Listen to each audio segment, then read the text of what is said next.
প্রিয় দেশবাসী, আসসালামু আলাইকুম। আজ আমাদের পুরো জাতি গভীর শোক ও বেদনায় নিস্তব্ধ। দেশের গণতান্ত্রিক রাজনীতির শীর্ষ নেত্রী, সাবেক প্রধানমন্ত্রী ও বিএনপি চেয়ারপারসন বেগম খালেদা জিয়া আর আমাদের মাঝে নেই।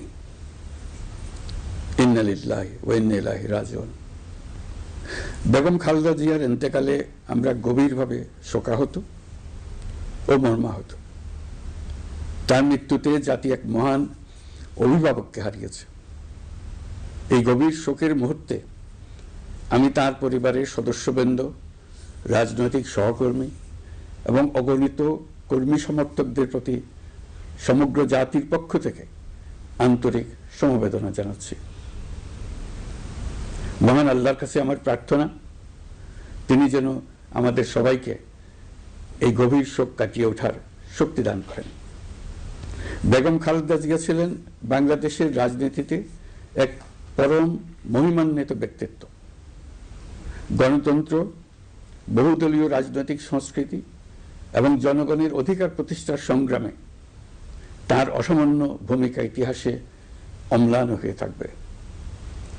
স্বৈরাচার ও ফেসিবাদের বিরুদ্ধে তার আপোষহীন নেতৃত্ব বারবার জাতিকে গণতন্ত্রহীন পরিস্থিতি থেকে উত্তরণের পথ দেখিয়েছে এবং মুক্তির প্রেরণা জুগিয়েছে। দেশ ও জাতির প্রতি তার সমুজ্জ্বল অবদান জাতি চিরকাল শ্রদ্ধার সাথে স্মরণ করবে। তার দীর্ঘ রাজনৈতিক যাত্রা, গণমুখী নেতৃত্ব এবং প্রিয় মাতৃভূমির স্বাধীনতা ও সার্বভৌমত্বকে সমুন্নত রাখতে তার অবিচল ভূমিকা অবিস্মরণীয় হয়ে থাকবে। এমন একজন মহান দূরদর্শী ও নিখাদ দেশপ্রেমিক নেত্রীর শূন্যতা পূরণ হবার নয়। প্রিয় দেশবাসী, এই শোকাবহ মুহূর্তে আপনাদের প্রতি আমার উদাত্ত আহ্বান, আসুন আমরা সবাই যার যার অবস্থান থেকে মহান আল্লাহর দরবারে বেগম খালেদা জিয়ার বিদেহী আত্মার মাগফিরাত কামনা করি। একই সঙ্গে জাতির এই কঠিন সময়ে আমরা যেন ঐক্যবদ্ধ থাকি।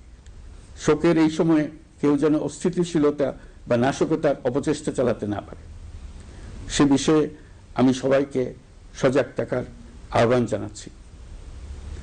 এই সময়ে আমাদের সবার দায়িত্বশীল ভূমিকা পালন করা অত্যন্ত জরুরি। প্রিয় দেশবাসী, সাবেক প্রধানমন্ত্রী বেগম খালেদা জিয়ার মৃত্যুতে আমি 3 দিনের রাষ্ট্রীয় শোক এবং আগামীকাল তার নামাজে জানাজার দিনে একদিনের সাধারণ ছুটি ঘোষণা করছি। নামাজে জানাজা সহ সব ধরনের শোক পালনে শৃঙ্খলা বজায় রাখার জন্য আমি সবার প্রতি বিনীত আহ্বান জানাচ্ছি।